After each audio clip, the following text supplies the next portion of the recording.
সৃষ্টি প্রভু এত সুন্দর এত নির্ময়, যেদিকে তাকাই সেদিকে শুধু রহমত খুঁজে পাই।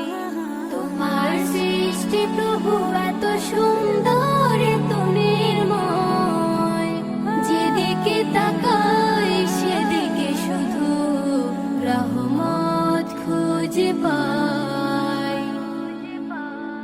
ও প্রভু